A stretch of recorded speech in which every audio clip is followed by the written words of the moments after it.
That is Monday. Okay. So, Prashant sir ಬಂದ್ರಾ? ಏನು ಮಾತಾಡ್ಬೇಡಿ, YouTube live ಇದೆ. ಬಂದ್ರೆ ಒಂದು ಇದು ಮಾಡಿ ಆಯ್ತಾ, ಫೋಟೋ ತಕೊಳ್ಳಿ, ನಾಗರಾಜ್ಗೆ ಹೇಳಿದ್ದೀನಿ.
Hi, sir. Good evening, sir.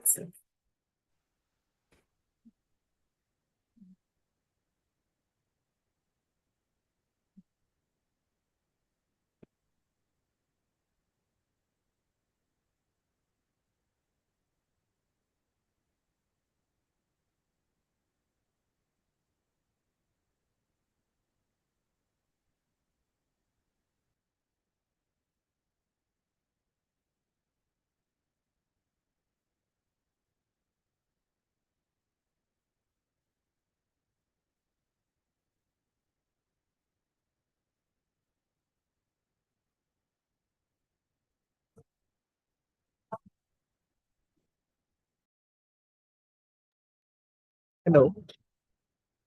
Hi, sir. Good evening, sir. Your mic is moved. Good evening. Good evening. Good evening, sir. Sir, now I am assigning you to the breakout room, sir. There we will be having interaction.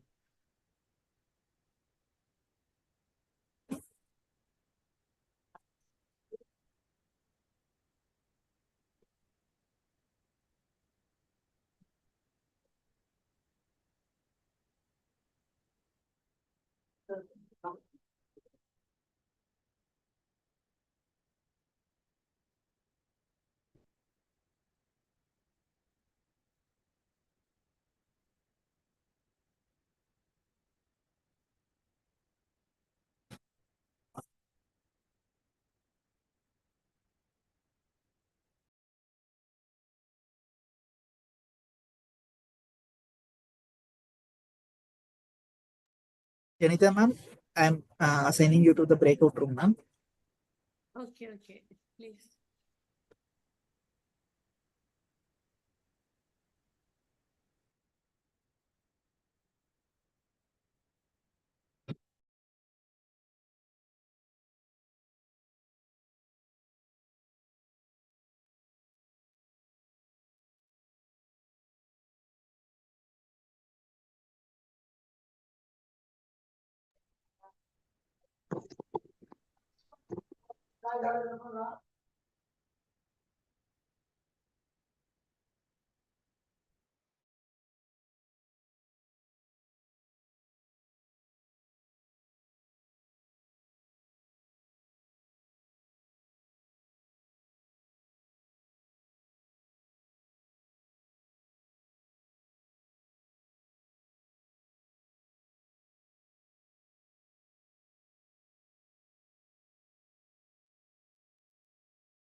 बता किस लिए mobile बंद करो चलो बाहर चलो बाहर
Good afternoon, students.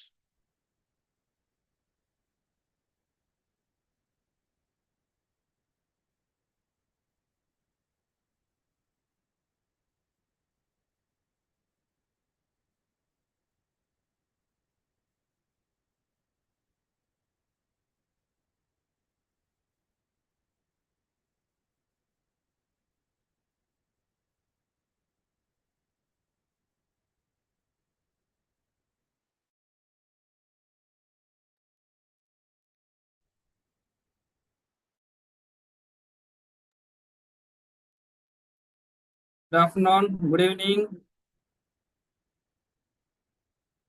Can you hear me? Yes, sir. Good evening, sir. Yeah. Yeah. Aaradhika Nair. She will.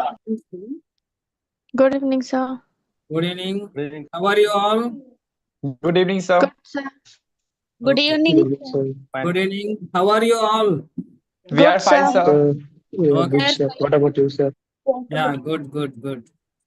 Yeah. Today's session. Our main resource person Aaradhika Nair. She will join soon. So before sir. we can start some introduction part.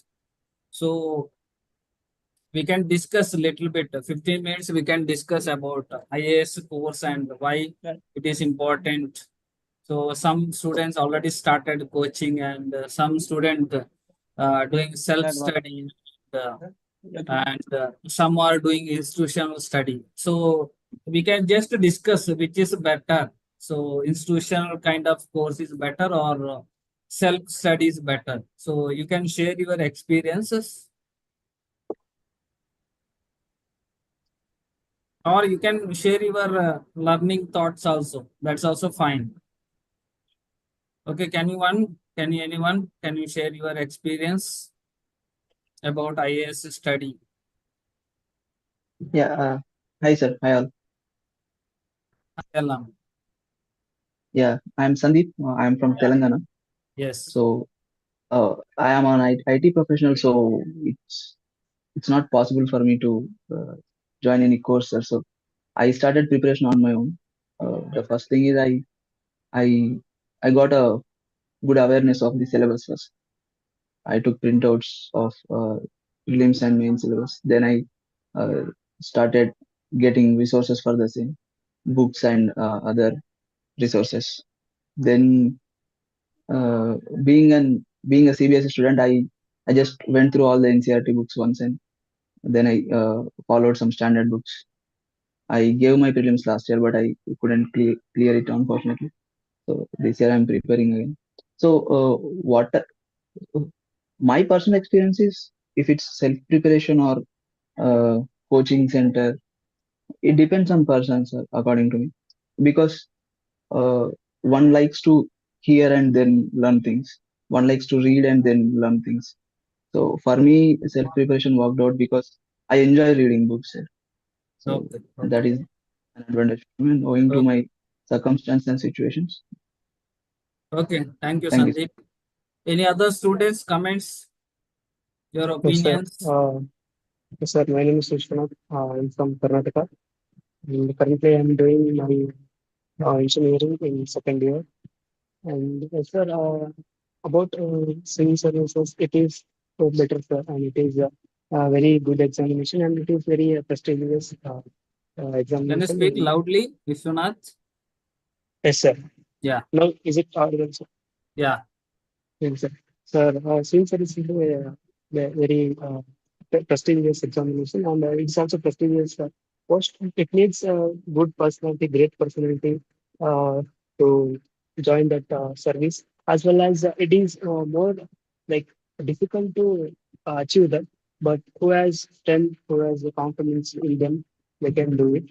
Yes, sir, I'm also just started with syllabus introduction, how the syllabus, and sometimes I also do watch about the interviews in the mock interviews also. I do watch, and I also get some more information how to be like how to build our personality. What are the tips? So I just do learn from them, and just I'm doing better. Okay. Thank you. Any others, comments? or your opinions? So good evening, sir. My name is Chandana. I'm from Karnataka, sir. Yeah. I'm from first PUC Science PCMB, sir. We take in first year science. So we first of all we don't know basic UPSC exam includes which subjects or which topics or which how many process in the examination, and that is also one of the general knowledge questions are available in their question papers, but we don't know how like questions are come in the examination. So first we want to take a basic information about civil services exams. Okay. That we SDF will provide you. So we also planning to do monthly one mentoring session from Vidyadhan side. Yes, sir. Okay. Any other comments or opinions? Okay, what are you expecting from SDF? So some people already joined civil service club. So what is your expectations?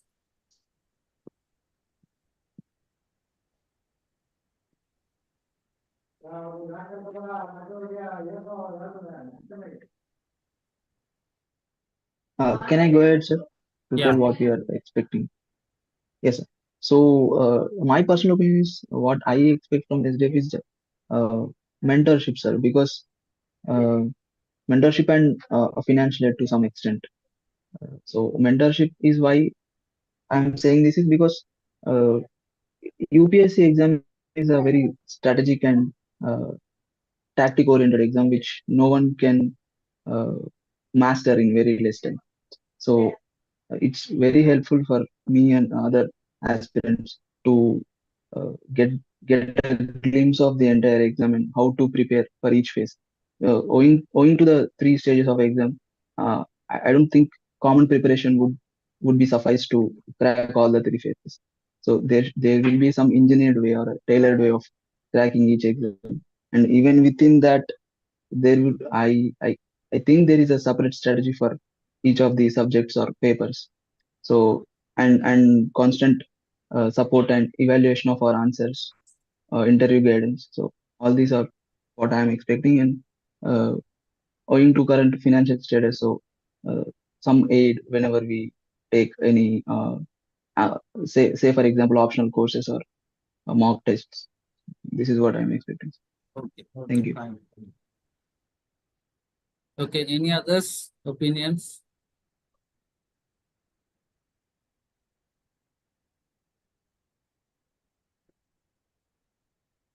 What is your main expectations from SDF? Why you are joined civil service club?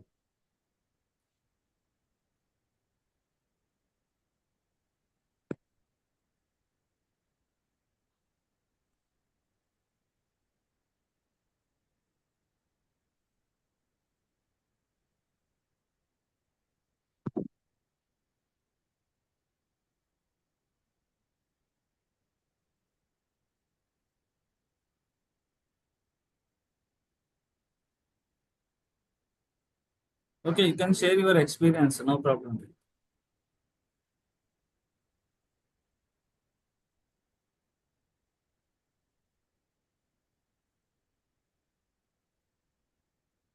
Okay, Ganga Sagar.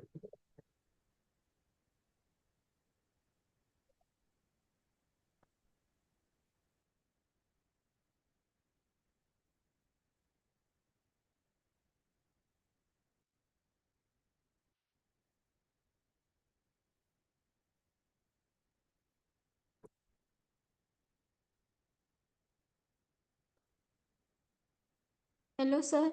Yes. Sir, can everyone join the Civil Services Club? Yeah. Yeah, if you are interested means you can join. So our Vidyadhan main motto is 100 IAS officers. So present two students completed this. They got job IAS related. That category job they received. So every year we selecting around 25 students for this IAS batch. So some people will get 100% payment from the Vidyadhan, and some are they will get partially scholarship from our Vidyadhan foundations. Sir, is there have any entrance exam and how can we join? Okay, after complete your degree, you can join. You can apply.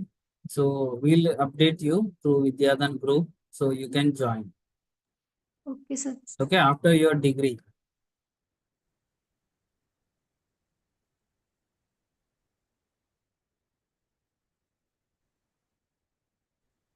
Hello, sir. Am I audible? Yes. My name is Rupesh Mehta. I am from Jharkhand. Right Yeah. now, I am in the first year. I am doing BLLB in Chennai. My Okay. university is Sai University. In the future, I either wanted to become a judge or an administrator, but I just wanted to explore all the fields. Like I am doing right now BLLB, so I wanted to explore in corporate sector litigation and uh, also to work in the NGOs. Till third year, I want to find my interest either in the civil services, then or in the judiciary. Then I wanted to complete all the syllabus. So my request, sir, is that right now we are attending the session for the civil service examination. In the future, is it possible to conduct a similar seminar or workshop for the judiciary Yes. preparation? Yes. Yes. Yes. Yeah. Monthly, we planned one mentorship session. Okay. sir. Yearly wise, we selecting 25 plus student for this group. So right now I am in the first year. So when I complete my degree, then I will Yes. able to apply for that. Yes. Yes. After your complete your course. So, sir, is it possible, like, if any judge or any judicial officer can take our session regarding how we can do well in the academic, as well as how parallelly we can prepare for the judicial service examination? Yes. Yes. We will arrange. So, okay, sir, thank you. Okay. Thank you. Any others?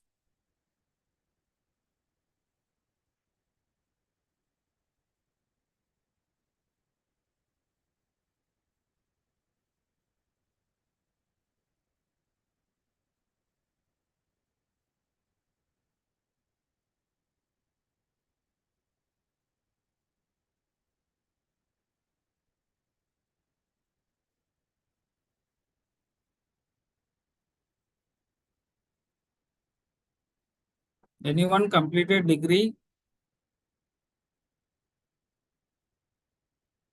Anyone interested about IAS related coaching?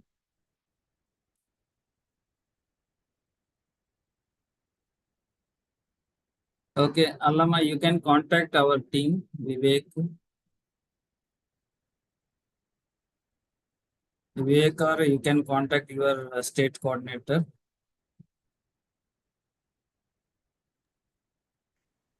Yes, sir. I am already a part of Okay, the okay. services. Yes. Thank you. Anyone? Anyone interested other than Sandeep?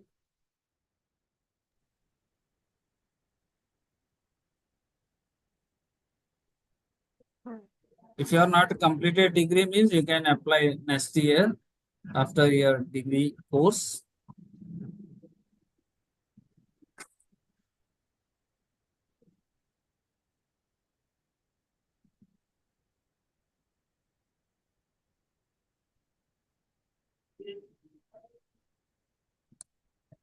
Okay, any other thoughts regarding IAS club?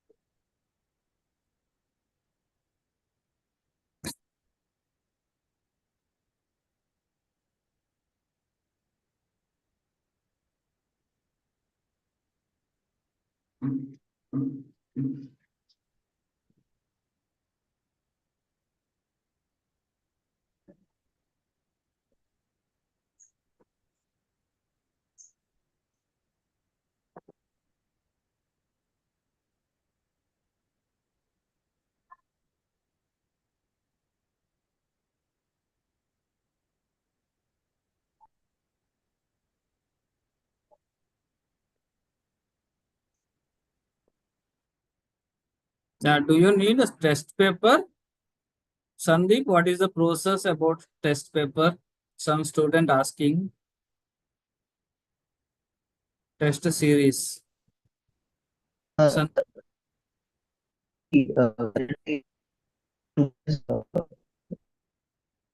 I mean, Sandeep, can you please the explain about a test series? Yes, sir. Can you hear me? Yeah. Yes, sir. So, to my knowledge, when I had a conversation with Vivek sir and others who are involved in civil service club, I came to know we don't have any test series plan as of now, sir. They encouraged us to buy mock test series from outside and Any online test practice for series prelims. available? Online mode? Yes, sir. Now there are many free mock online tests, sir, for prelims. Okay. By Next IAS and Vision IAS. They conduct some 3 to 4 free mock tests, sir, every year. Those we can register for free and take the test. If we want some module for test series, then we have to purchase it, sir. Okay. That link, can you please share with our group? Yes, sir. Yeah, I'll share on the group. The CSA, Civil Service Club group, I'll share. Yeah. Also about basics, are we getting any YouTube channels free of cost? Basics for which course, Some sir? students asking the basics. one thing. Yes, sir. So there is a YouTube channel called Clarity UPSC Preparation Clarity by Shivin. He is an IRS officer, sir. Now they started their own coaching center, but they make some videos on YouTube to teach some tutorials and explain the pattern of exam and strategies. And there is another guy from Telangana also, Akhil Buddhi. He is also explaining about UPSC preparation and all. So like this, we have so many resources on YouTube, sir. If we just look for UPSC preparation strategy or something, we will get a lot of YouTube videos from where we can consume the pattern of exam or strategy. Or Okay. So, Yeah. so I am Kripa Kumari. I am in class 11th. I also want to giving UPSC examination. So, what's your suggestion for us? For me? Yeah, Sandeep, can you please explain? Sandeep?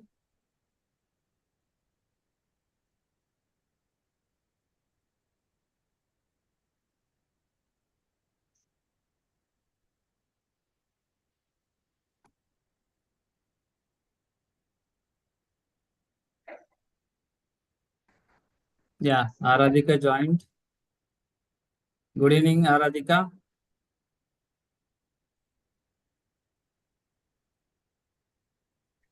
Hi, good evening. Hi. Yeah. Vivek, over to you. Yeah, good evening all participants. Good evening, sir.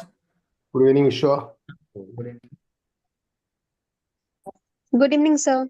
Good evening, sir. Good evening, everyone. Whoever has joined, more than 80 plus. Very good. Sir, few people are on YouTube live also. Yeah, very good.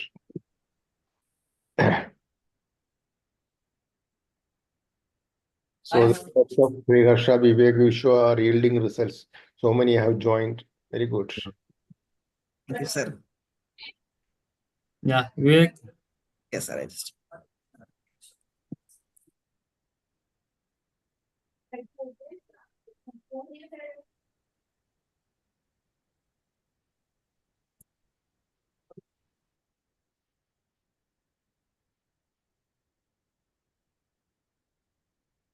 Vivek, you can start. Hi all. Good evening. everyone. Dear members of the Vidyadhan family, esteemed guests, and aspiring civil servants, good evening to all of you. It's my privilege and honor to welcome you to today's session, Navigating the UPSC Journey, Insights and Reflections. This event is a celebration of knowledge, perseverance, and the collective drive to achieve excellence in public services. We are delighted to have among us extraordinary individuals who have graciously taken time to share their wisdom and experiences. Ms Aaradhika Nair, ma'am, the first scholar from our Vidyadhan family to clear the UPSC and secure a place in prestigious Indian Foreign Service. Her journey from academic excellence to becoming a diplomat is truly inspiring, and we are excited to hear her insights. Professor Ramanand sir, a pillar of Sarojini Damodaran Foundation since its inception in 1999, as a trustee and the driving force behind the foundation's Kerala initiatives, his unwavering commitment has been instrumental in shaping countless lives. Ms. Meera Rajivan, ma'am, the Chief Operating Officer of the Sarojini Damodaran Foundation, her strategic leadership and dedication have helped to scale Vidyadhan's impact across India. We are fortunate to have her guiding us on this transformative journey. And Mr. Pankaj Tripathi, sir, who is not here, principal consultant at Vidyadhan and a former civil servant in the government of India. And Mr. Vishwanatha, sir, group program manager at Vidyadhan. His contribution to empowering students through various initiatives have been instrumental in creating opportunities for future leaders like you. And Mr. Srihar, sir, managers, sponsor relations. The session promises to be an enriching experience, offering practical strategies, personal anecdotes, guidance from individuals who embody excellence in their field. Now, I would like to call Ms. Aaradhika Nair, ma'am. It's now my privilege to invite Aaradhika Nair, ma'am. But before that, I would like to call Ramanand sir to tell a few words about Aaradhika Nair, ma'am. Ramanand sir is been, like I mentioned earlier, associated with foundation since its inception, and he played a pivotal role as a trustee, especially in Kerala initiatives, and with a distinguished career as the vice principal and head of the physics department at SD College. He has dedicated his life to education and service. Beyond his role in the foundation, Professor Ramanand sir serves as a trustee and member of the management committee of the esteemed SDV group of educational institutions and as a manager of SDV schools. Highly accomplished academic, he holds an MPhil and a master's degree in physics from Kerala University. Sir, your lifelong dedication to education and your leadership in empowering students have been a source of inspiration to many. Now I am requesting you to tell a few words about Aaradhika Nair.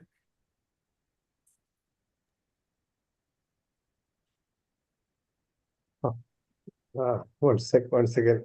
So overwhelmed by the introduction, and so glad that you used so many kind words as maybe elaborated a little more. Anyway, that's good. I think I'm pleased to hear it anyway. Even if it is only 50% true. Okay, I'm not going to comment over it. Anyway, thank you. Thanks for the words. Now, as an introduction, I think before going to or before addressing Aaradhika and welcoming her to our midst, I think as the founder trustee of the Sarojini Damodaran Foundation, I think I would like to add a few words also as a beginning, as an introduction, because when the founders Shubhalal and Kumari, when they thought of initiating such a Vidyadhan scholarship program, all that were in their mind, including in my mind, was just to give some financial help to needy students to complete their education. From the other type of scholarship scheme is that they thought of promoting, or they thought of sponsoring or helping a financial help to continue till they complete their education, not just for 1 or 2 years, but 5 or 7 years, how long it takes to complete their education, support them financially till they do that, so that they won't feel have any financial constraints, or their family need not have any financial constraints or financial difficulties to complete their education. So that was the aim. when we started with 2 students. Now, after a few say years, when we had a feedback of or when we assessment of the performance of the students, we found that this scholarship scheme has actually changed their lives, their lifestyles, their economic background, and in a way, not just their lives, but their family life also changed. So from that, I think we got that wording, that transformation through education, transforming lives through education. So when we thought about that, okay, that's a good program because we are not just having any financial transaction, but that is resulting in a change of life to the beneficiary.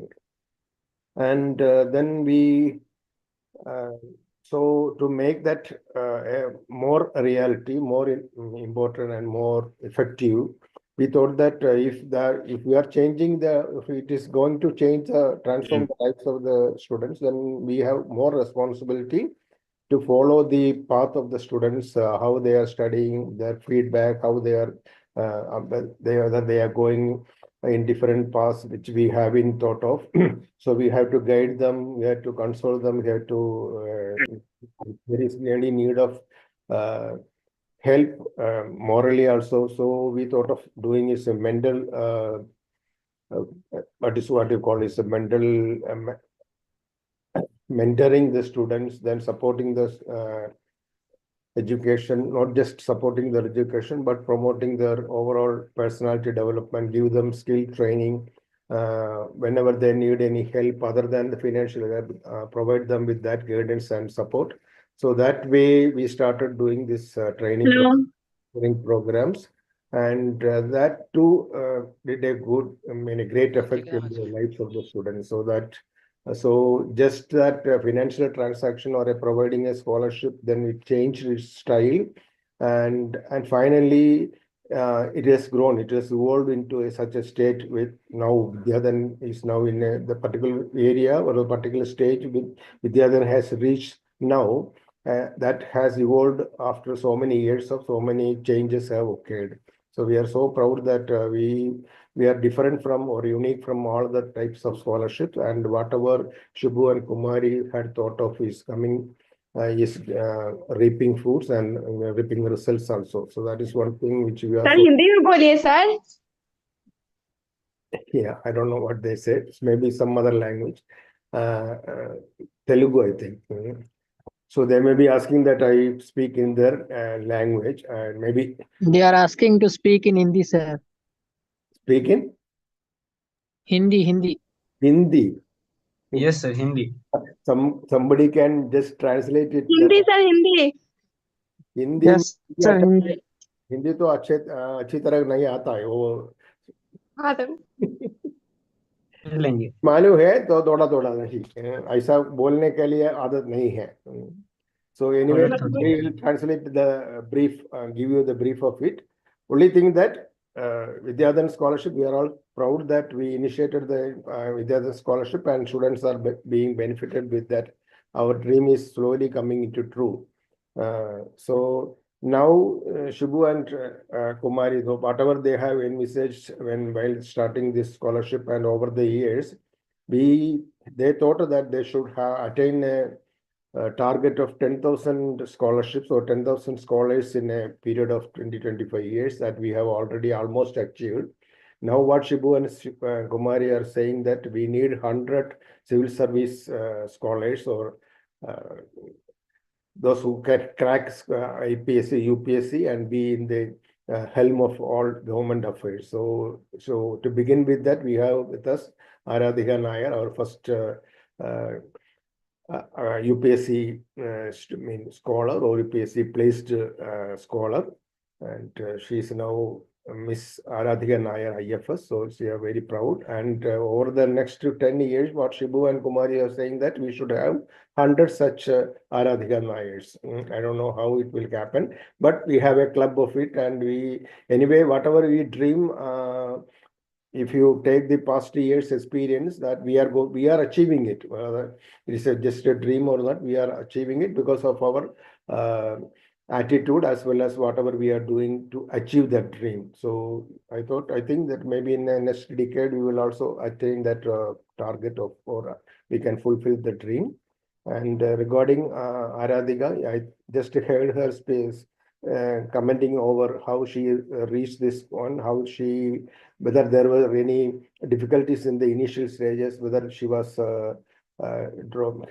feeling bad that she is trying for this UPSC, whether she had lost their confidence or something like that, which happens with every civil service aspirant over the years. She was just explaining it, and to me, I think the word Vishwa used, the perseverance, the persistence, the determination, the passion, the hard work she put in, everything culminated in the achievement or in the result she had achieved and the place she is now. So the dreams can become we can fulfill the dreams. It can become a reality, not just by dreaming it, but working for it, hard work for it, and putting it as a passion, as a that persistence, that continuation. But whatever happened, whether if you fail it in the first attempt or second attempt, that aim and determination has to prevail, so that following it up, you can achieve the dream. So Aaradhika is, we can have a role model to that effect. She was a BSc Physics graduate, a second rank holder, and MSc Physics first rank holder in the university. And being a physics teacher, I even at that time I used to congratulate her and so feel so proud that someone from my discipline as well.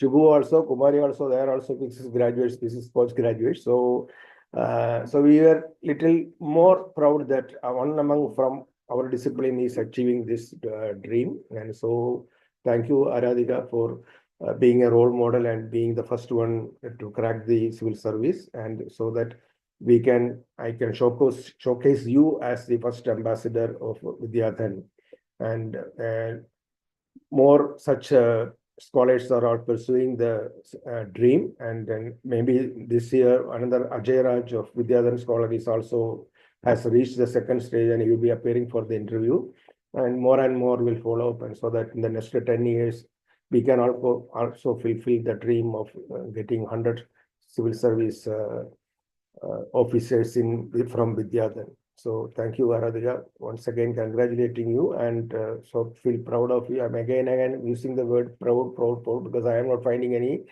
another word to use another word, an equivalent word to say proud. So Aaradhika, best wishes. And whenever you come back to India on any holidays, or please attend any one of the camps which we are arranging, so that we can show you, and you can interact with them also. You can motivate also.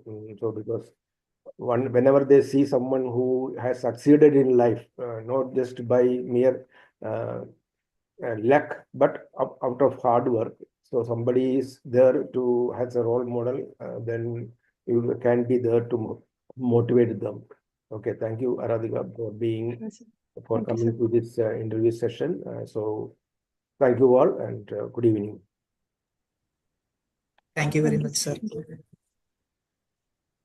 Ma'am, now I'm inviting you to take the stage, share your insights, journey, and reflections.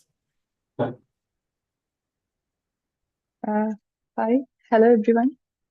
So maybe I will start a bit with my background, and I think afterwards you can ask me like any specific questions or something. So my name is Aaradhika. I am a native of Trivandrum in Kerala, and I'm a part of Vidyadhan family since 2013.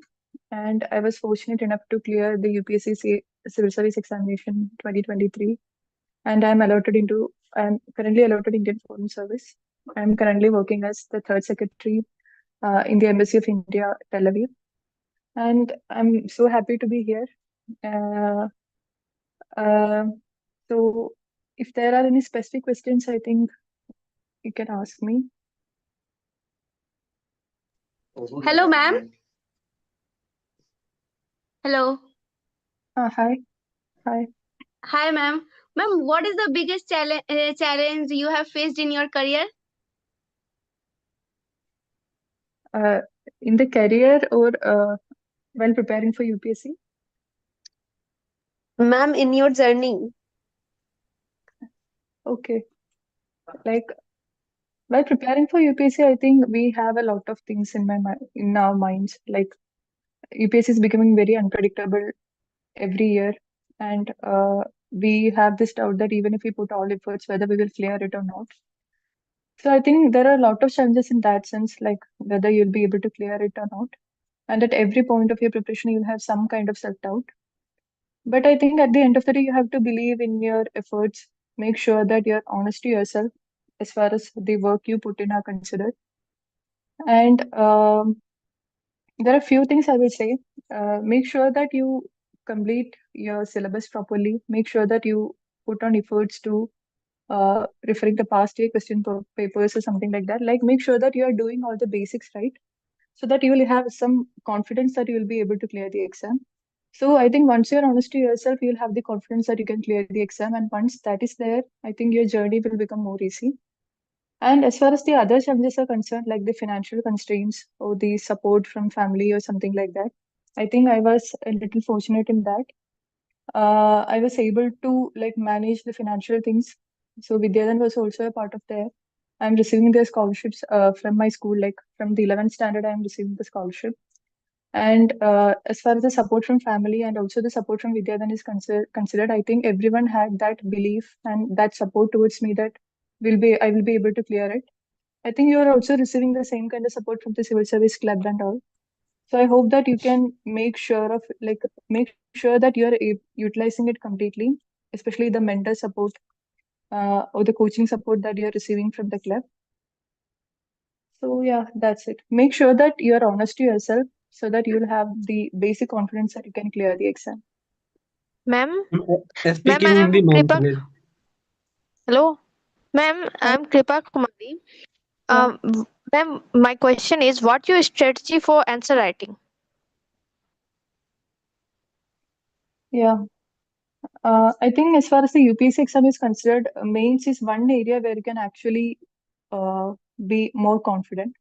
Because if you are getting good marks in mains, it is sure that you'll have one place in the final list of UPSC. So for answer writing, there are two aspects of answer writing. One is that you need to have the basic knowledge, like you have to complete at least some 80%, 90% of the syllabus. Once you are once you have that hold over the syllabus, the knowledge part is settled. And second comes the structuring of the answers and all. So that is one part I used to like doubt a lot about myself, because initially I was randomly referring to topos copies and trying to figure out what to write and all. But if you are able to structure your answer well, like once you read the question, how to divide it into different parts and stuff, I think that plays a crucial role. So I think for answer writing, you have to take care of one is the knowledge part. Make sure that you know the fundamentals. And as far as the structuring of the answer and all is concerned, I think you pay more attention to the like what all parts need to be addressed, what are the keywords used in question and all. For that, I think since you have the civil service club and all, you can write answers daily or once in 2-3 days, show it to a mentor and all, get it evaluated. So my answer writing, I personally feel that it improved once I started getting it evaluated with mentors. Because the mentors are people who have more experience than what you have with UPSC. So get your answers evaluated. And one other thing I did is that I joined one daily answer writing program of an institute. So like for 3-4 months, I was writing answers daily and getting it evaluated. I think by the end of third month or fourth month, I personally feel that the answer writing skills actually improved. So I would say that make sure that the knowledge part is settled. Try to have some hold over the syllabus. Then pay attention to the structuring of answers.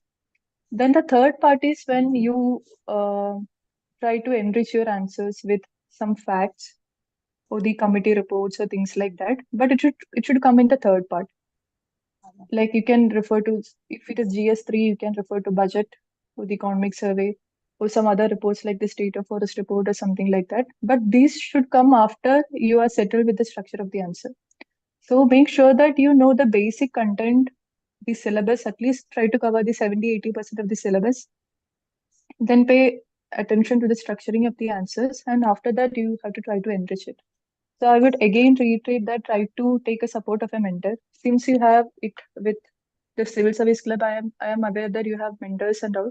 So make sure that you're utilizing it. Hello ma'am Hi. Ma'am क्या 12th के बाद PCS का preparation करना मतलब अच्छा रहेगा या कुछ स्टेबल हो जाने के बाद कहीं पीसीएस के लिए सोचे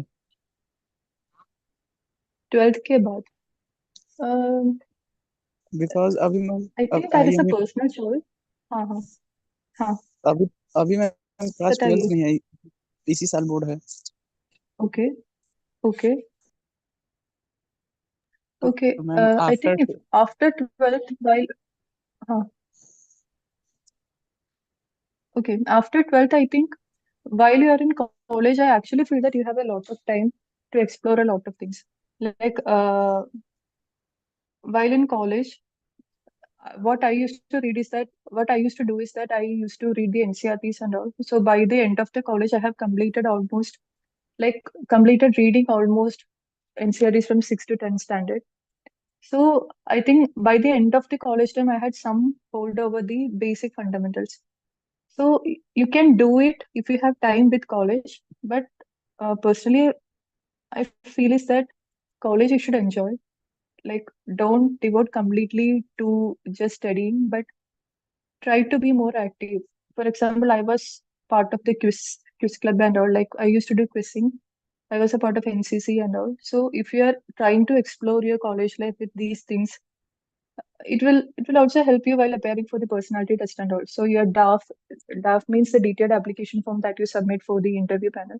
So it will look more enriched if you have different areas of interest, which you can actually explore during your college life. But as far as preparing for PCS is concerned, it also depends on your personal choice. Like if you are in like a dire need of a job or something, like immediately after college, I think you can devote some time for preparing if you have time. But it will be better if you are able to like get a hold of the subject, like get a hold of various subjects in UPSC by reading NCRTs or something.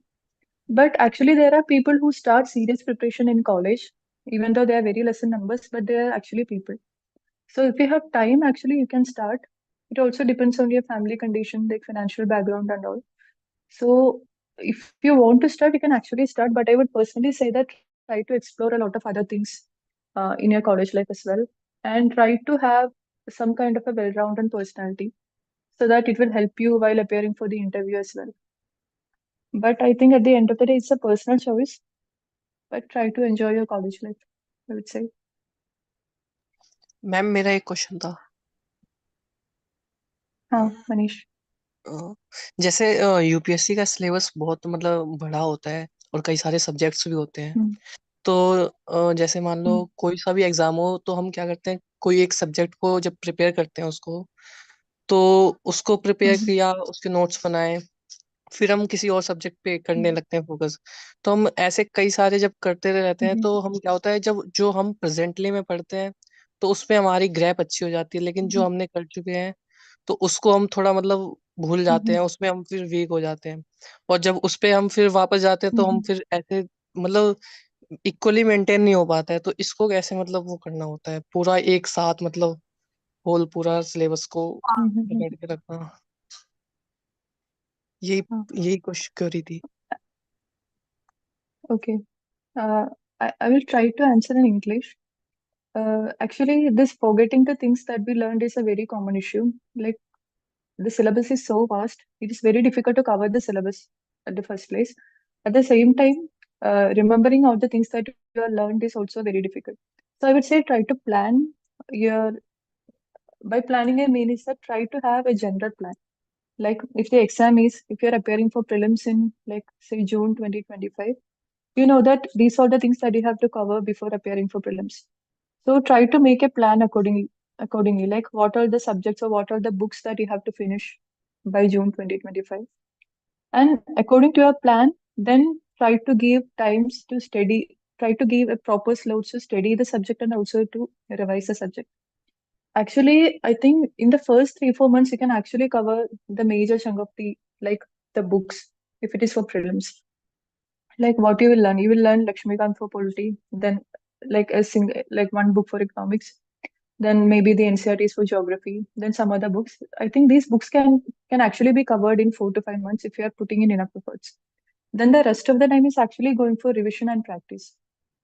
So I would say, even if you try to mug up a lot of information and facts, it won't come to your use unless you revise it properly. And the thing with forgetting things is very common. I had a lot of issues with this. Like, even if you put in a lot of efforts to learn new content, at the end of the day, you won't be remember everything. So it is better to take the fundamental books, study it properly, and try to revise it. So I would say half of the time you should go for revising and practicing, especially if it to prelims. It should be like you are practicing it properly, and even for mains, I think revision is as important as learning new things. So I would say try to plan it, try to have a generic plan, like what all books that you have to cover in which period, and also try to have some micro plans, like this week I had to cover this, and this much time I have to allot for revision and all. So try to have a plan for revision along while you're planning for preparation. Hello? Ma'am मेरा एक question था। Okay. Ma'am जैसे कि मैं एक competitive exam का तैयारी कर रहा हूँ, तो उसमें इंग्लिश का जो प्रेपरेशन है उसमें मुझे वोकेबलरी अपना इंक्रीज करना है। सो मतलब मैं न्यूज़पेपर पढ़ता हूँ द हिंदू, बट समझ जाता हूँ, बट ज़्यादा वोकेबलरी हो नहीं पाता है, तो मुझे और भी ज़्यादा वोकेबलरी करना है, ग्रैब करना है। सो और मैं जब भी मतलब कोई वोकेबलरी पढ़ता हूँ, जैसे कि कोई पीडीएफ डाउनलोड कर लिया और उसमें से पढ़ने का कोशिश करता हूँ, सो मतलब कुछ दिन के बाद में सब भूल जाता हूँ। कभी डेली लाइफ में यूज़ नहीं होता है, सो दैट मैं भूलते रहता हूँ। तो मैं वो कैसे करूँ? English vocabulary. Okay. Actually, your knowledge of English is like you know that you can even appear for UPSC in Hindi also if you are comfortable with Hindi. नहीं, Even for मैं personality test, it's completely fine. नहीं, मैं cat का तैयारी कर रहा हूँ, सो UPSC नहीं, ये कैट का। That okay, okay, okay. For vocabulary, I would say try to read newspapers or some like generic books. Try to underline it, and whatever you learn, I think you can try using it also. Like if you just underline and like mug up the words, you won't remember it. So while framing sentence or like while trying to write or something, you can try to use the new words that you have learned. But I don't know much about how difficult, like how is the need for English and vocabulary in CAT. But I realize that CAT is pretty tough when it comes to English. So maybe you should ask somebody specific who are preparing for CAT or something. But in general, I can say that even while reading Hindu, there used to come like a lot of words were there which I don't know. Like sometimes I will Google the word, and later when you again see the same word, you will be able to like recognize. So this is the word, this is the meaning. I think when you repeat the same process multiple times, I think you will internalize the word. So, and also if you try to use it in your sentence, well, I don't know if you can use it on speaking, but definitely while writing, if you try to use it, I think you will learn. But with specific to CAT, I think you should ask somebody who has experience with it. Good evening, ma'am. For UPSC, I think very basic knowledge of English is enough. Yeah. Good evening. Hi, ma'am.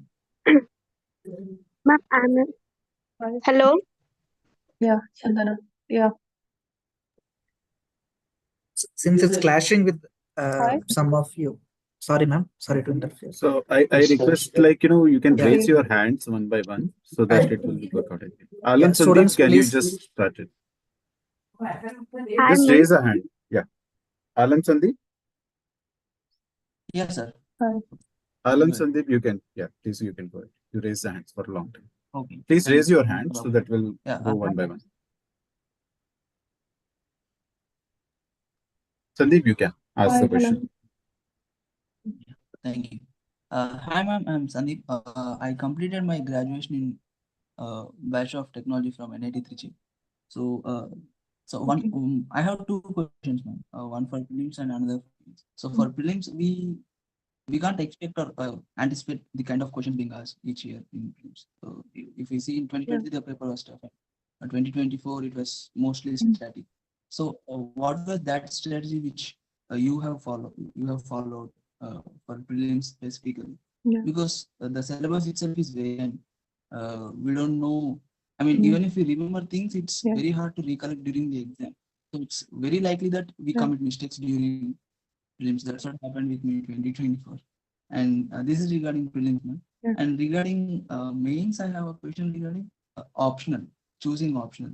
Since you have graduated from physics background, and so what was the optional which you have taken? And what is the strategy or plan which you have by choosing the option? Okay. Those are the two questions. Okay. And one more thing, ma'am, I just want to add on question for the mains itself. So we all stress on indicating data or the use of infographics for the answers which we write. So we all focus on it. So have you followed any specific research or budget बोल ही नहीं रहा था हमको and outlooks or economic service? Okay. Yeah. Regarding the first question, it's completely true. Prelims is getting very unpredictable, and it's so unpredictable that they can literally ask any, like, a lot of questions. If you look at especially the past 2-year papers, they're very random. So I would say that for prelims, like in the first attempt, I couldn't clear prelims. For second attempt, what I did is that I was very clear that just by learning all the things, just by completing the syllabus or something, you won't be able to clear prelims. That I have realized after the first attempt. So prelims, I would say you have to focus on two things. One is knowledge part. Knowledge also, I would say the fundamentals. Like if it is for polity, try to learn Lakshmikant well. Try to be very clear with the facts in Lakshmikant. Or like same for all the subjects. Try to be very clear with regard to the fundamentals of all the subjects. By fundamentals, I mean like be thorough with the fundamentals. And second part is where you apply the logics and things. This I realized in my second attempt. Like just by learning all the books, you won't be able to clear prelims. But prelims is more like you're playing a game. Like UPSC giving you a question, they're giving 4 options. The thing is that you either know the question, which would not happen at 80% of the time. Then it's like you have 4 options. You at least need to know which all options won't be right. So you have techniques like elimination, or even if you are coming to like a 50% chance where you're eliminating 2 options and you have to decide on the other 2 options, I think it is really helpful. So I would say be thorough with the fundamentals of all the subjects and then do practice. Especially do like at least try to do the past 5 years of PYQs and try to get a knack of the way in which UPSC asks questions. Like in most of the questions, you will see that there'll be some extreme statement. There'll be something like that which is there, which will help us to arrive at the answer. So I would say practice a lot, especially the previous year question papers, and try to apply these techniques like the logic techniques. If you actually go through some videos or something, you'll actually find like how to do elimination, like Hello, basic ma'am. things Hello. like that. So prelims, yeah. Hello. Rahul, you can ask the question. Okay. Good evening, ma'am. Hello. Good evening, ma'am. Okay. Actually, Rahul, there is another question also that Alam has asked. Can you just complete it? Okay, ma'am. Okay. So, Alam, for prelims, I would say focus on the fundamentals of all the subjects and try to do practice as much as possible of the PYQs especially. And regarding the second question of the optional, I did a PG in physics, but my optional was Malayalam literature. Just because I was a lot interested in Malayalam language and literature, I used to read a lot, I used to write a lot. So personally I feel is that while choosing an optional subject, Why he interest raised should the be hand? one of your prime things Vishwanathan. that you look for. And secondly, you should look for the other subjects. Like if you have some background in graduation or something, you can also opt for it. So it should be like your interest, then some background that you have in a subject. And thirdly, you also need to look for the resources available, or if you would find a mentor or not. So the availability of resources and mentorship, that also you have to pay attention to. Uh, Personally, I was confused between physics and Malayalam, but then I decided on Malayalam because I was sure that anyway I'm interested in the language, in literature.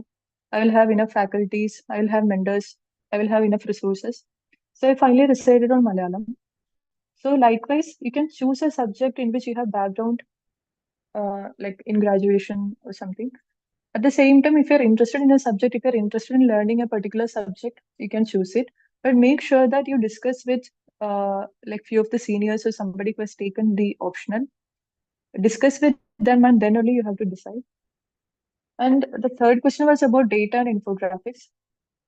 Actually, I also used to struggle a lot with this because in GS2 and GS3, there is a good, like there are a lot of times in which you can actually use data or infographics. So what I used to do is that in GS3, I used to code budget and economic survey. I think these two were the documents that I used to extensively code. And in GS2, I used to code some committee reports. If there is a major committee or something, I used to code them. And infographics I actually used to do in GS1, where there is geography and even in history, like in questions of art and culture, sometimes you can draw something.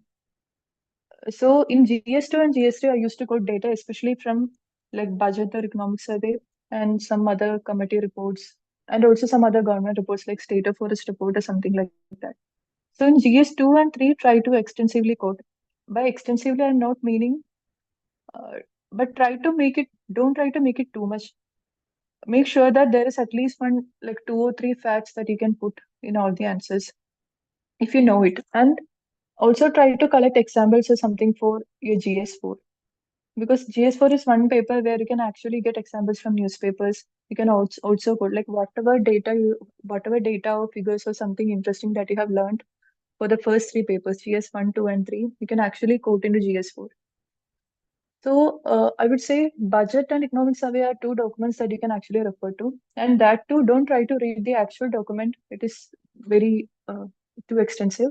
But a lot of institutes, they release compile like summary, budget summary, summary of economic survey and all that you can actually quote. Yeah. Yeah, that's it. Rahul, Good evening, ma'am. good evening.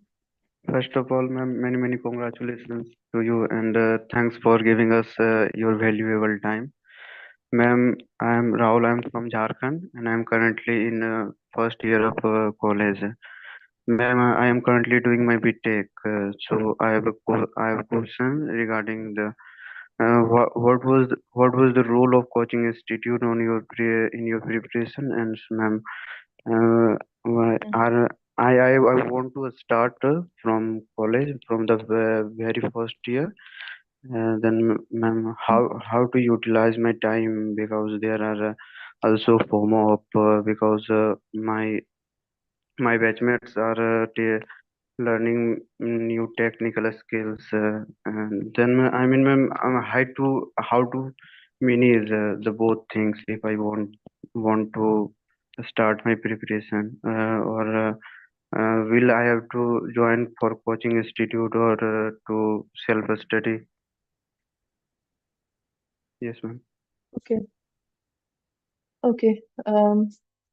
Coaching institute, I would say, I won't say coaching institute is very important, but I would actually say that mentorship is very important.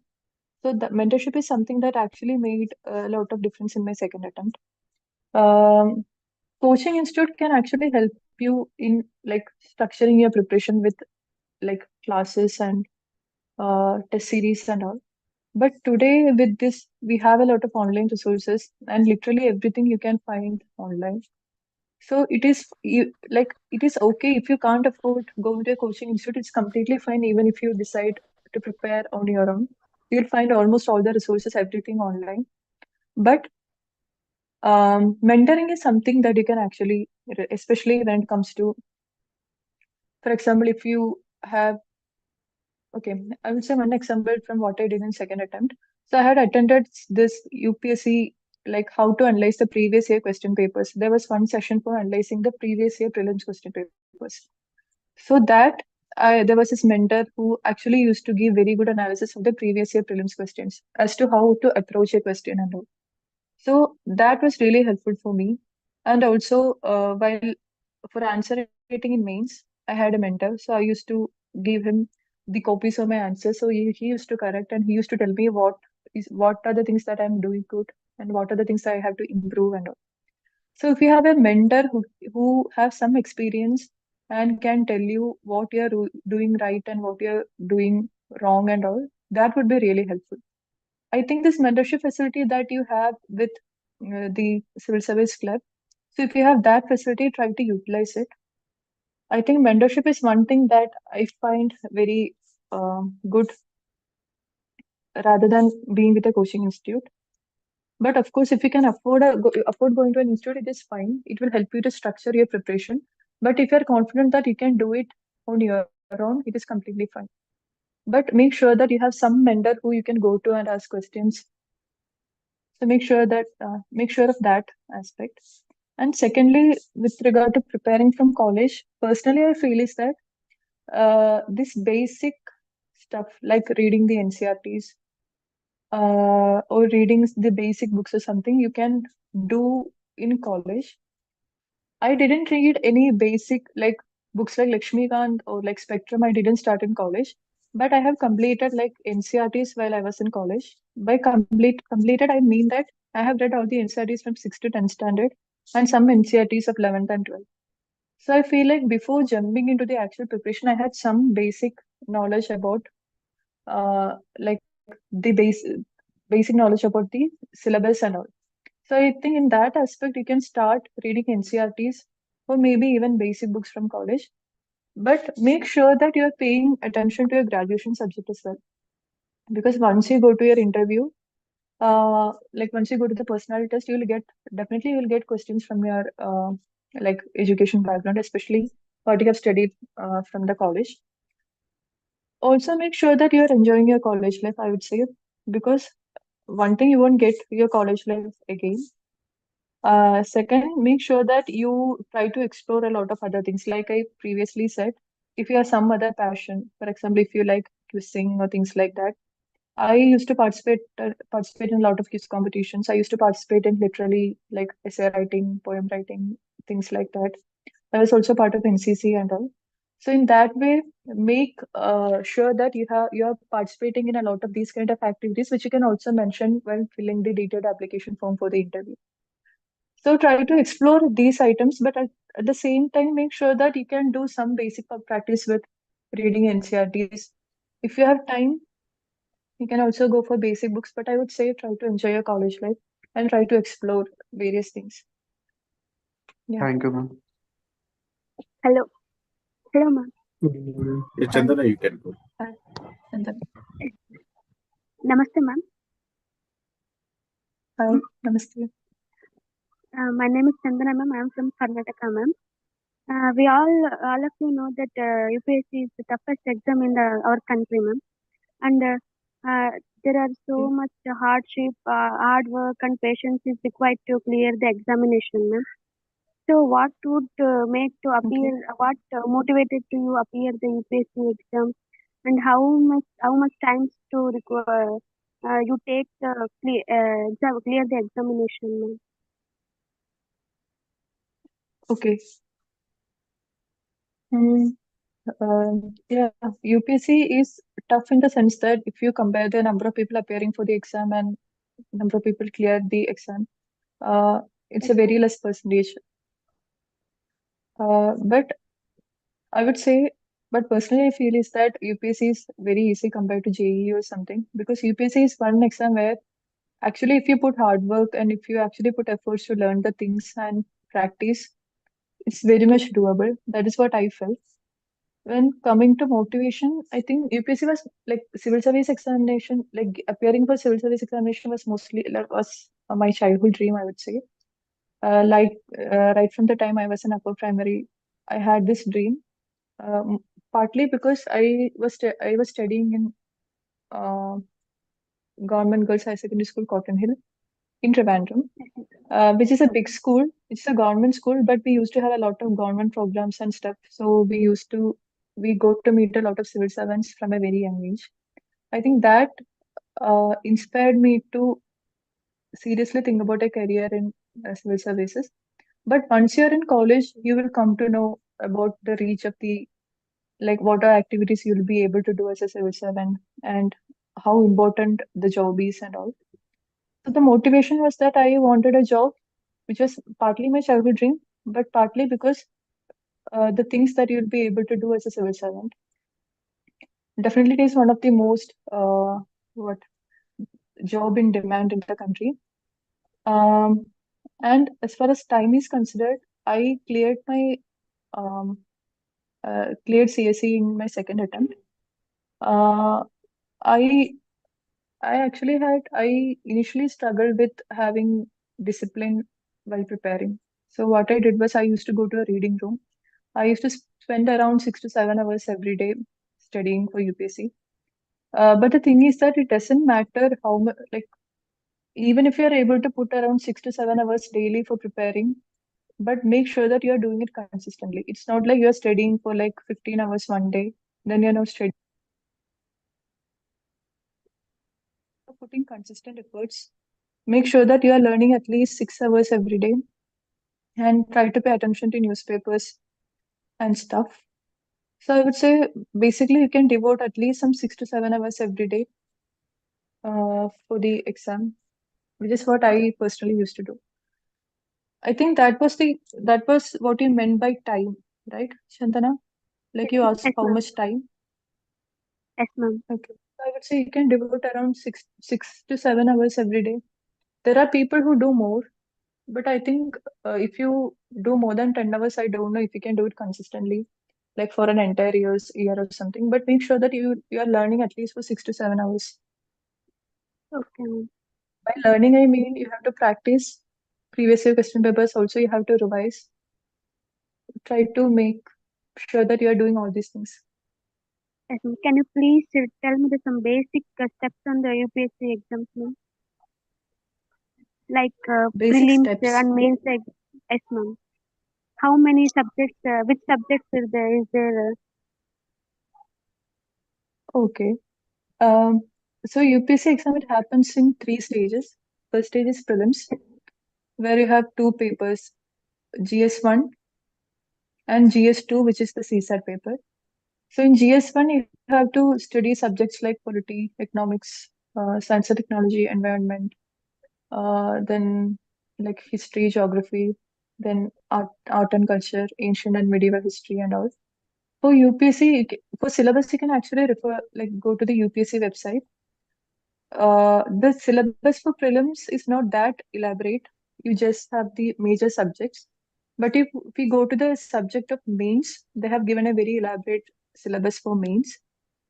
Okay, I was talking about prelims. So prelims are 2 papers, GS1 and a CSAT paper. For GS1, it's about all these subjects. You'll have 2 hours to do 100 questions. And for GS2, which is a CSAT paper, it has 2 parts. Like there is a quantitative part and also there is a comprehension part. It is also for like 200 marks, but in GS2, that is CSAT, you just need to qualify the paper. You just need to get like 67 marks to qualify the CSAT paper, and only if you qualify the CSAT paper will they evaluate your GS1 paper. So you have to make sure that you are getting at least 67 marks in GS2, and you have to clear the cutoff, whatever the cutoff UPSC specifies for the GS1 paper. And when it comes to mains, there are actually 9 papers, out of which 2 are compulsory language papers. So there is one compulsory English language paper and one compulsory Malayalam. I mean, there is a native language paper also you have to appear. In your case, it can be Hindi or some other language. So this English and the native language paper, you just need to qualify. Like it is for 300 marks, you just need to get 75 marks. You just need to qualify it. And actually, the number of papers evaluated are 7, which includes one essay paper, then GS1, GS2, GS3, GS4, 4 GS papers, and there are 2 optional papers. There's only one optional subject, but you actually have to give 2 papers for that optional subject. So there are 7 papers in total, like 1 essay paper, 4 general studies paper, and 2 optional paper. 7 papers which are evaluated for means. And then there is this interview or personality test where you have to appear before a board and you have to give a personality test for like 35 to 40 minutes. In my case, it was around 35 minutes where they actually ask you questions about your background, about your like the graduation subject or your interest. We actually fill something called a detailed application form in which we specify about our interest, educational background, our state, things like that. Also our service preference. These things we give before the interview board. So there'll be, I think, around five people in the interview board. They will be asking questions to you, mostly based on your detailed application form, sometimes based on current affairs and stuff. So these are the 3 stages. The prelims, you need to qualify the cutoff, and then mains is for like 1750, like 1750 total marks, and interviews for 275 marks. So total 2025 marks, and out of the 2025, how much score you get is counted to calculate your position in for the final, for the preparation of the final merit list. Okay, ma'am. Thank you, ma'am. Good evening, ma'am. Good evening. Ma'am, what would be your advice for beginner on how to start preparation effectively and stay consistent throughout the journey? Okay. If you're a beginner, I would say you can start with the NCRTs, because NCRTs, if you read the NCRTs from class 6th to 10th, you will get a basic idea of all the subjects that you have to learn. By NCRTs, I mean reading NCRTs of like history, geography, then like civics, like polity or something. So try to start with the NCRTs if you are like an absolute beginner, and also get a copy of the UPSC syllabus, because syllabus is like your guide to navigate this mess. So make sure that you have a copy of UPSC syllabus, and whenever you get something new to learn, make sure that it is a part of the syllabus. So get a copy of the UPSC syllabus, and also start with the NCRTs and make sure that you have some idea of the basic stuff to be learned. And then I would say try to watch some toppers videos where they discuss about the strategies and things like that to get an idea of how to start your preparation. But I would say you can start with the NCRTs, but make sure that you have a copy of the UPSC syllabus to guide you. And once you have some hold of the NCRTs from 6 to 10 standard, you can actually start with the NCRTs from 11 to 12. I'm saying this keeping in mind that you don't have any background in these subjects. For example, I have a science background. So these subjects like history, geography, economics, everything was pretty new for me. So I started with the NCRTs from 6 to 10. And after that, I went to 11th and 12th. I didn't make any notes of these NCRTs. I just read it.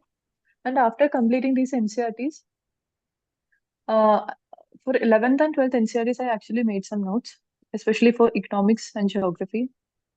And after completing these things, you can actually start with the basic books. Like if it is polity, it is Lakshmikant. If it's history, you can refer to Spectrum. If it is economics, there are multiple books. But make sure that you are reading one book for each subject. Don't take multiple books for each subject. Take one book for each subject. Read it properly, revise it multiple times, at least 4 to 5 times. Try to revise it, because the books are very bulky and you will forget whatever we learn. It's highly likely that we will forget everything. So make sure that you are revising it. But to begin with, you can start with NCRTs from 6 to 10th, then move to NCRTs of 11th and 12th. But if you are in shortage of time or something, you can actually start with NCRTs of 11th and 12th and then go to the basic books. But Yeah, that's it. Okay, ma'am. Hi, ma'am. Ma'am, what about current affairs? Dear students, just we are nearing to our time end. I'm requesting the students, let it be the last question. Please, you can ask. Hi, Good ma'am. evening, ma'am. Could you kindly Hi. provide guidance on CSAT preparation, including recommended books and key chapters to focus on? Okay. Good evening, ma'am. For CSAT, okay. Okay, maybe I will take 2-3 questions and answer. I heard something about current affairs, CSAT. Is there something specific? I mean, chats also some students put their questions. I can compile and give you, ma'am. That's the next question. Yeah. Okay. Okay. As far as CSAT is considered, CSAT is getting very tough this year, so don't neglect CSAT. For CSAT, there are two parts. There is a part of quantitative aptitude and there is a part of comprehension. So these years we find that the quantitative aptitude is getting very tough. But I would say that try to give attention to both parts. Like try to learn the basics of quantitative aptitude, like the formulas and stuff, and also try to refer to the comprehension questions in the previous year question papers. Because what I personally used to do is that I normally used to do quantitative aptitude question because I used to feel like math was doable for me. But then I realized that you can't completely rely on one thing. So it is better if you can focus on both quantitative aptitude and comprehension. For that, I would say refer to at least 5 years of previous year questions and try to cover the computation combination of probability or like number series and all. So try to learn the basics of these stuffs. And also for comprehension, refer to the past year question papers and practice. And when you are finally in the exam hall, you can do whatever is easy from both the parts. There will be easy questions from comprehension and there will also be easy questions from the quantitative aptitude part. So make sure that you are doing these questions and see that you just need 67 marks, which is very much doable. And I don't remember any specific books, but I know that there is one book by Agarwal, R.S. Agarwal or something. But even if you don't go by the books, you can actually go by the previous year question papers. Like take some past 5 to 6 years of question papers and take the keys from the UPSC website and then do it. Actually, go by the keys from the UPSC website because the keys are sometimes different from what the institutes publicize. So take the question papers and the answer keys from the UPSC website for the past 5-6 years, and you can do it for CSAT. And for current affairs, I would say try to read one newspaper like Hindu or Indian Express. But I didn't make any notes from Hindu or news like Indian Express. I used to read Hindu, but I was not very regular with the newspaper. But the positive thing is that if you're reading a newspaper regularly, you'll have some kind of idea with regard to the development of an issue and the issues and the analysis. Everything will be like so at your fingertips. So it is better if you can regularly follow a newspaper. But I was not very consistent with reading a newspaper, especially in my second attempt. In the first attempt, I used to do. So I would say try to follow a compilation. I used to follow Vishanuka compilation. It is like a monthly compilation, which I feel is very handy. But read it and try to revise it because revising this compilation is a task. But try to do it. For current affairs, try to follow a newspaper. But if you're not able to follow a newspaper diligently, you can refer to a compilation. Like from a good institute, you can take. All these compilations are available for free online. You don't need to pay anything. So try to get a good compilation. But I would advise you that you should read the newspaper. Good evening, ma'am. First of all, congratulations to you, ma'am. Ma'am, while we preparing for prelims and mains, should we go with both the prelims and mains, or should we prepare separately, prelims separate and mains separate? And also, ma'am, in prelims for ancient history and medieval history and art and culture, there is a less questions asked in prelims, and there is also a lot of factual questions. Ma'am, how should we remember that, ma'am? Or how we should do importance for those subjects? Okay. Like initially, I think the books that we refer for prelims and mains are more or less similar. If it is for polity, it is Lakshmikant. But when it comes to mains, you have to have some other add-ons. So what I used to do is that I used to cover these basic books, and then I actually took coaching from an institute, so I had the class notes and stuff. So for prelims, I used to refer to the basic books like Lakshmikant, Spectrum, and all. But for mains, I had referred to the class notes. Uh, and if you don't have class notes, I have seen some institutes which actually release like mains ka booklets. For example, in my second attempt, I used to follow Shunya IAS ka like GS1, GS2 booklets and all. So initially, when you start the preparation, it should be combined. Don't segregate between prelims and mains. Try to take the preparation together. But I think once you are close to prelims, maybe before like 4 months of prelims, you have to get into the prelims mode. Like don't go for things like analysis.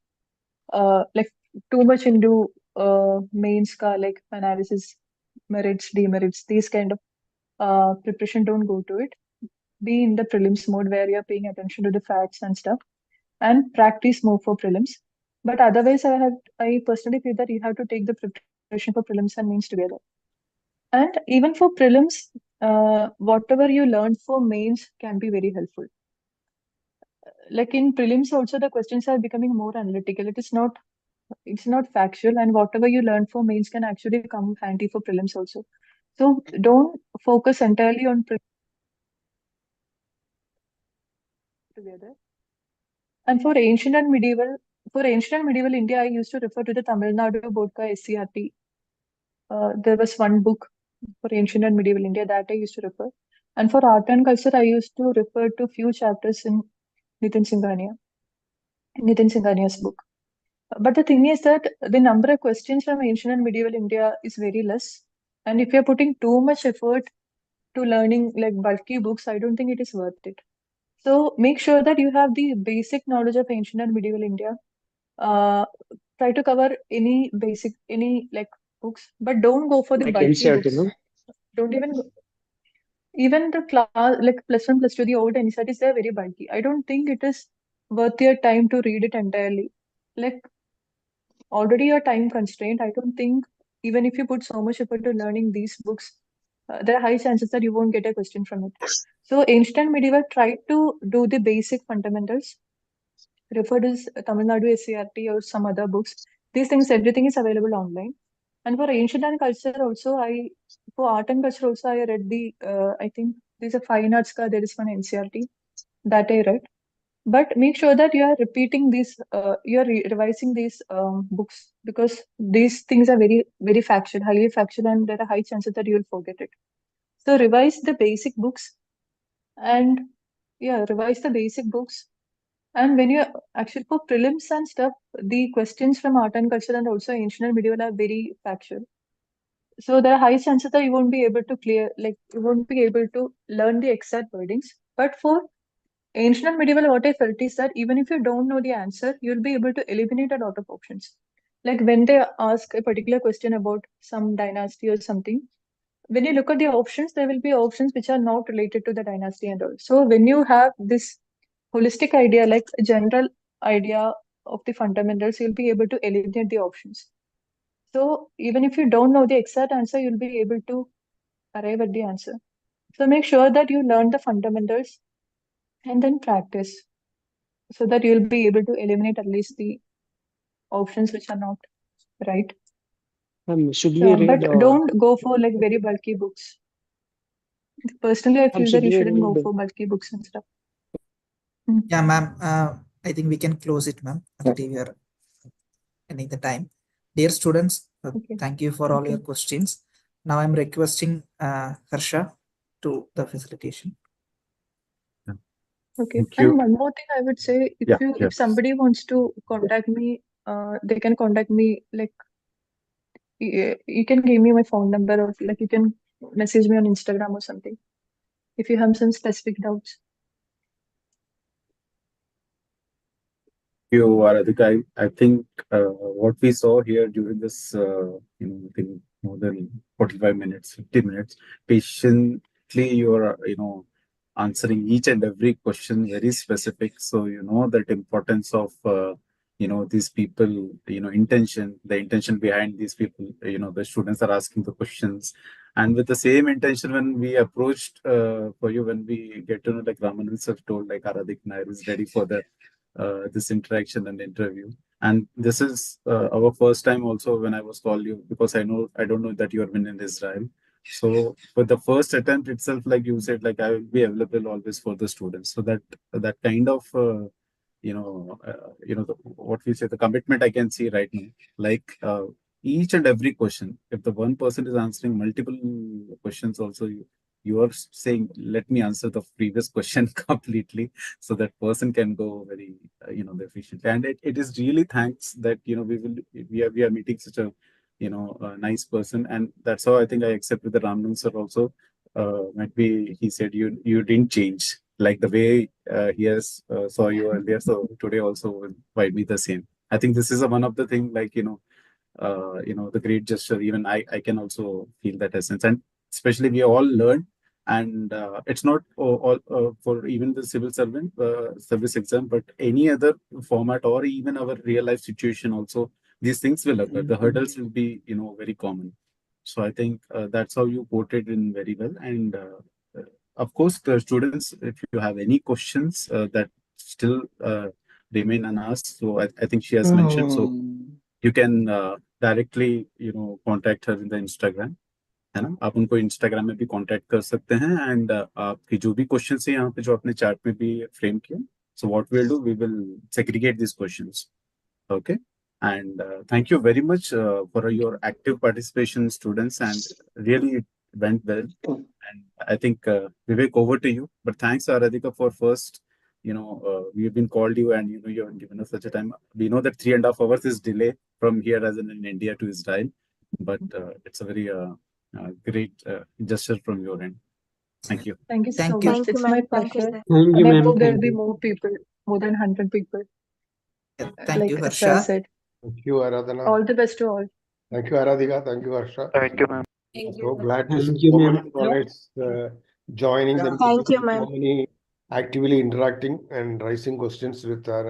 And thanks to Aradhika for, answering to almost all the questions so elaborately and very nice. Still a lot of scholars are pending there with their questions and all that. Anyway, it's a nice success. Thank you, Aradhika. Thank you, sir. Vivek, over to you. Yeah. Yeah, thank you, Harsha.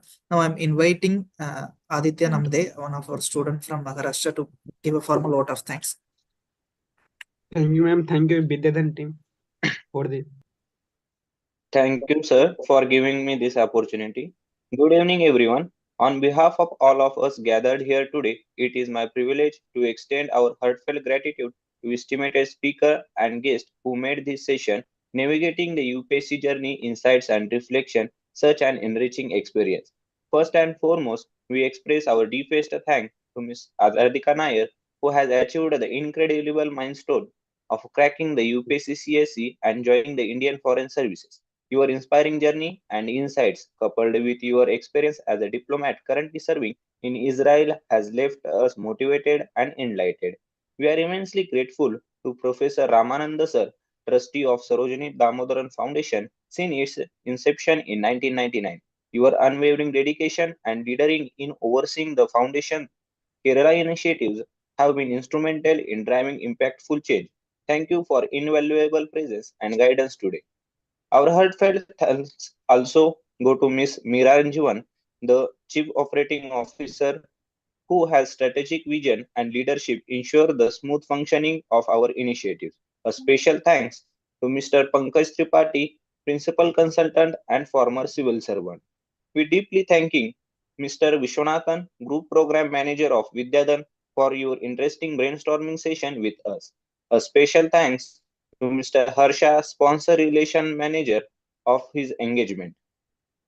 Lastly, a big thank you to Mr. Vivek, program in charge of the Civil Services Club, for your coordination of this event. To all the participants and the students, thank you for your active involvement and enthusiasm. It is your curiosity and dedication that drive the success of such events. Once again, thank you all for your gracing this occasion and for making it is memorable and impactful session.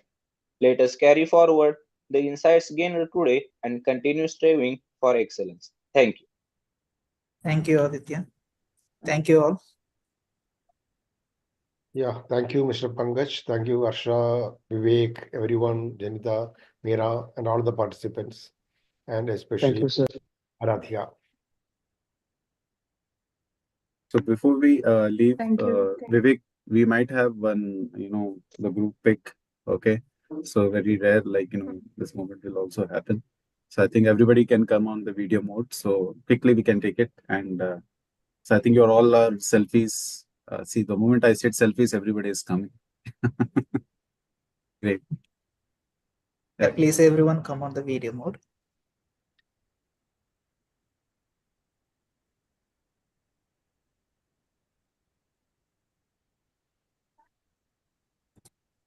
Yours. Yeah.